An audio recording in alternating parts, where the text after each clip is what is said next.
Spanning নিয়ে আজকে এই ভিডিওতে আলোচনা করা। তারপর আগে পূর্ববর্তী থেকে আমরা ভিডিও আলোচনা করছি যে একটা টেবল কি এবং টেবল কি কাজ। তো এই ভিডিওতে আমরা আলোচনা করাম এই সকল বিষয় নিয়ে। তো ফার্স্ট অফ অল আমরা HTML টেবল বটার এর মানে কি সেই সম্পর্কে আমরা দেখো। তো HTML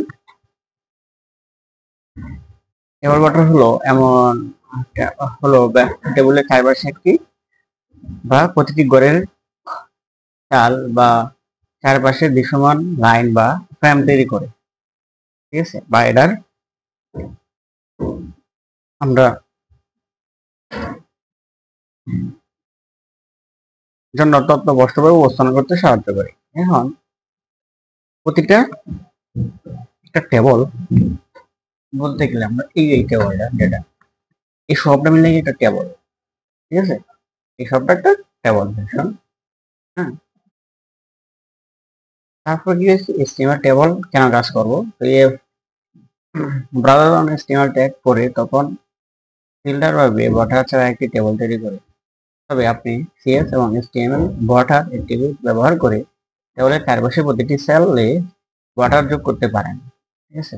বা CS ব্যবহার করে আমরা কি ব্যবহার করতে পারি, বটারের অ্যাট্রিবিউট ব্যবহার করতে পারি। হ্যাঁ, ব্যবহার করে কি করি আমরা এটা বটারের সাইজ কেমন হবো সেটা সম্পর্কে আলোচনা দেখতে পারি। হ্যাঁ, তারপর হচ্ছে HTML টেবলের বটার কি। HTML টেবল বটার যোগ করলে টেবলের গঠন এবং স্পষ্ট ও কার্যযোগ্য হয়। মানে একটা টেবলের সকল কিছু আমরা কি দেখতে পারি। টেবল যখন অ্যাড করলাম তখন চারপাশে কি আমরা একটা বটের মতন আঁকে দিতে পারলাম। বিভিন্ন ঘরের মধ্যে পার্থক্য সহজে বোঝা যায়, তথ্য সুন্দরভাবে বিভক্ত করা যায়, ঠিক আছে, বা এক একটি তথ্য সুন্দরভাবে কি বিভক্ত করতে পারি। যেমন একটা টেবল এখানে কি আছে, একটা প্রতিটা রো এবং কলাম আছে। হ্যাঁ, এটা আর কি। তো এটা হচ্ছে রো, এটা হচ্ছে কি কলাম। এখন এই যে এটা হচ্ছে টেবল, ঠিক আছে, এটাই বলছে আর কি যে সবার সবার কি দেখা যায়। তারপর কি HTML টেবল সাইজ। তো একটা HTML সাইজ বলতে সারি এবং রো বা কলম এবং টেবিলের মাধ্যমে থাকা ফলের উচ্চতা, হাইট এবং হোয়াইট নির্ধারণ করা বোঝায়। এটি টেবিলের আকার নির্ধারণ করতে ব্যবহৃত হয়, ঠিক আছে। তো আমরা এর পরবর্তী কোডিং সহ আমরা আলোচনা করলাম যে কিভাবে একটা টেবিলের সাইজ নির্ভর করা হয়। তারপর হচ্ছে কি HTML টেবিলের সাইজ কেন কাজ করে। তো HTML এবং CSS ব্যবহার করে যখন আপনি টেবিলের আকার নির্ধারণ করেন তখন ব্রাউজার সেই কি করে একটা নির্দেশনা অনুসরণে টেবল প্রদর্শন করে, ঠিক আছে। তো একটি টেবলের উপস্থাপনাকে আরো সুন্দর এবং ব্যবহারকারীদের বান্ধব গড়ে তোলে। হ্যাঁ, একটা টেবলের সাইজ যখন আমরা CSS ব্যবহার করাম তো একটা টেবলের কি টেবল হাইট, টেবল হোয়াইট এগুলো কি সবগুলো লাগে। হ্যাঁ, দিলে সবচেয়ে বেশি ভালো হয়। টেবলটা আপনার কত আকৃতি দেবেন সেটা আপনার উপর নির্ভর করবে। তো আমরা এটা পূর্ব একটু পরেই কোডিং সহ আলোচনা করা করছো। তো তারপর কি হচ্ছে টেবল হাইট আর প্রস্থ টেবলের মোটা বা চওড়া অংশ নির্ধারণ করে। তারপর হচ্ছে কি টেবলের হাইট বা উচ্চতা টেবলের মোট লম্বা অংশ নির্ধারণ করে। কলম এবং হাইট কলমের প্রস্থ নির্দিষ্ট একটি কলমের প্রস্থ নির্ধারণ করতে সাহায্য করে। রো হাইট নির্দিষ্ট একটি সারির উচ্চতা নির্ধারণ করে। ওকে, তারপর হচ্ছে কি HTML টেবলের সাইজ সেট করার পদ্ধতি। তো এটা হচ্ছে কি HTML ব্যবহার করার পুরানো পদ্ধতি যেটা আমরা বলি, এটা হচ্ছে একটা পুরানো পদ্ধতি, এইটাও আমরা দেখবো। তারপর হচ্ছে কি HTML কি হেডার সেকশন, টেবল হেডার। তো HTML হেডার হলো টেবল একটি শিরোনাম বা হেডিং অংশ।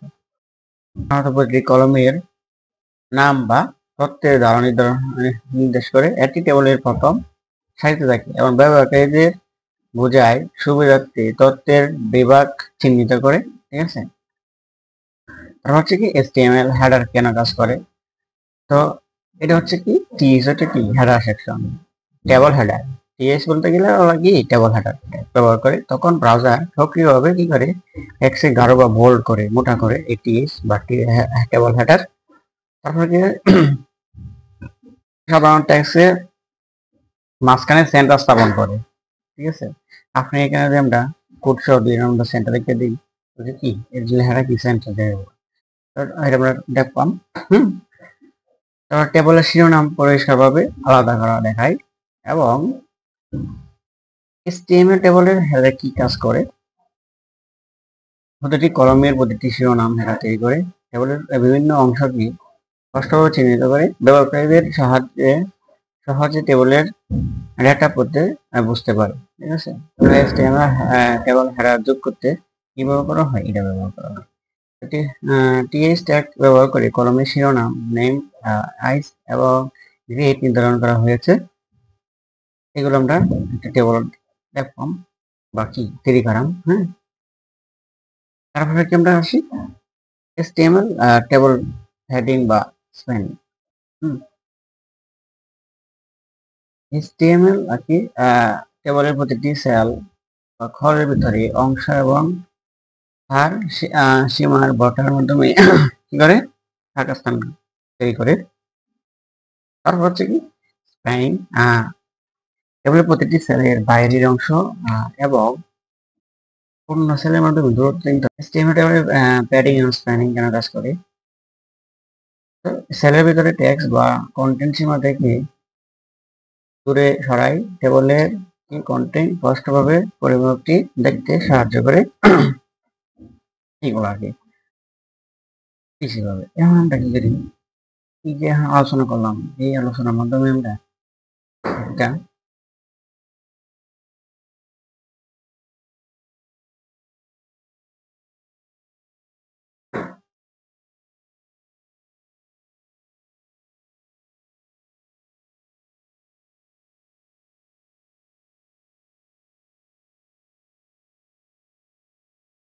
টেবল কি করি আমরা ডিজাইন করতে পারি। ঠিক আছে, ওকে। তো আমরা first of all visual studio on করাম।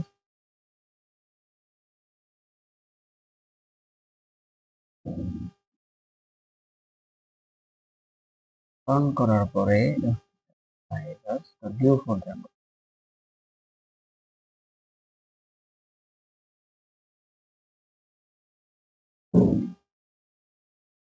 টেবলটা নিলাম। তারপর আমরা কি নাম ওটা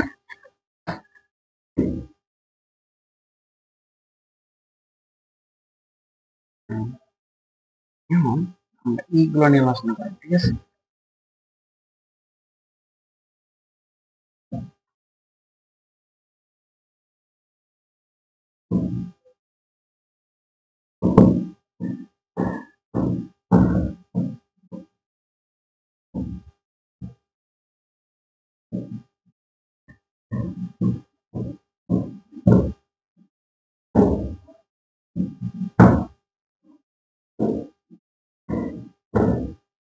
নাকি আমরা একটা টেবলটা ব্যবহার করা।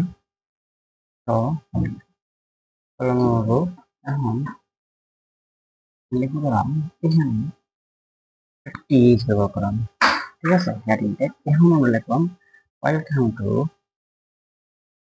Welcome our school. R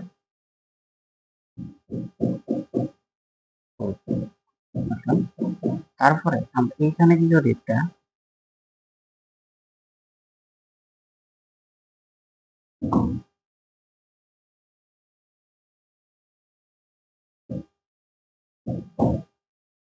clear tag ব্যবহার করতে পারি।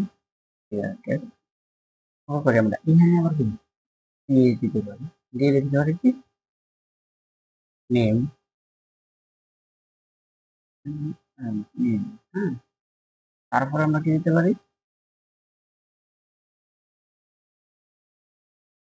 আবার একটা টিভি দিতে পারি, দিতে পারি কি রোল। তারপর আমরা কি আরেকটা টিভি দিতে পারি, সেটা হচ্ছে কি এখন এই টিয়ারের কাজটা শেষ। এখন আবার একটা টিয়ার ট্যাগ নেম, টিয়ার ট্যাগ নিয়ে থ্রি ব্যবহার করা। থ্রি মানে কি data, table data, table data. এই বানানটা কি নেম নেম, তার নেম হচ্ছে কি দেখো সাকিব। তারপরে কি আছে মনে করেন এটা রোল ডট রি, আমরা কি দেবো রোল, রোল দিলাম আমরা 404। ওকে, তারপরে আছে কি তার আজ, তার মানে কি তার বয়স। হ্যাঁ, তার বয়স হচ্ছে ধরো আমরা দিই 16। হ্যাঁ, এখন এইটা যদি আমরা টাইপ সার্ভারে যাই, আসলে এটা কি এক একটা কি দেখা যায় নাকি। হ্যাঁ,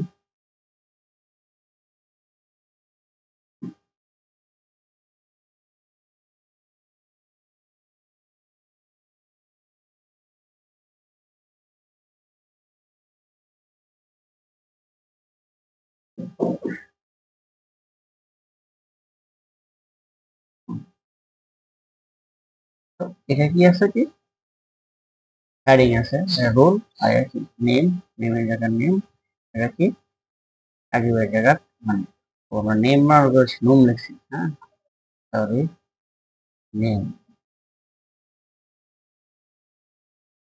এখন ঠিক আছে, তো আমরা কি করি এই লেখাটা কি আর একটু সেন্টার নিয়ে আসি। হ্যাঁ, তো এটার ভিতরে আমরা দিই আমরা কি যে অ্যালাইন সেন্টার, এই লাইন আমরা ব্যবহার করি সেন্টার। হ্যাঁ, তো এটা কি আছে centre.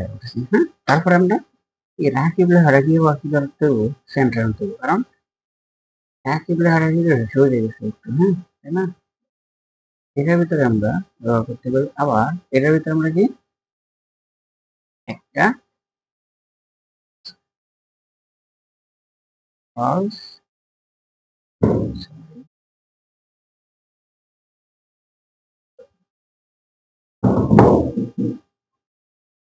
false in theory one।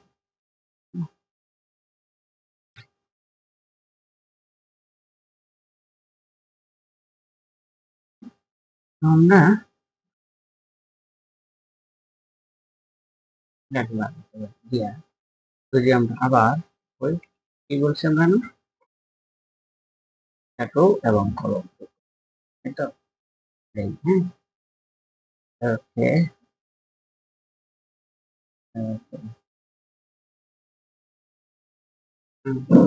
একই কলম কি সারি এবং কলম টেবিলের মাধ্যমে থাকা ফল এর উচ্চতা এবং হাইট নির্ধারণ করে বোঝায় এই টেবিল সাইজ। হ্যাঁ, তো আমরা কি করতে পারি এটা কি আমরা টেবিল সাইজ যদি আমরা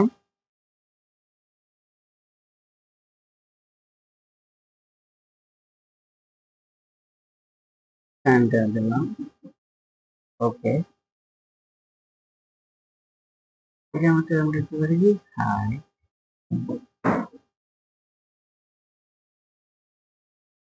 এরকম আর কি। হ্যাঁ,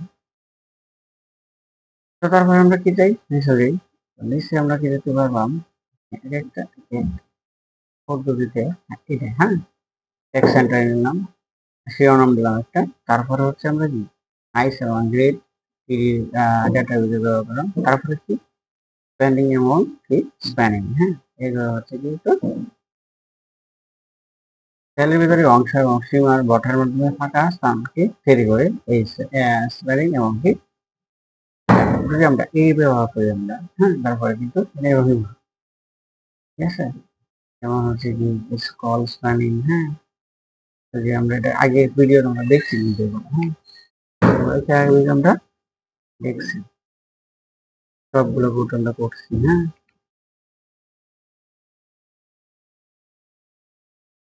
ওয়ান কি এক একটা একটু কি দূরে হয়ে গেছে না, একটা আর একটু দূরে হয়ে গেছে এটা আর কি। তো এটাই,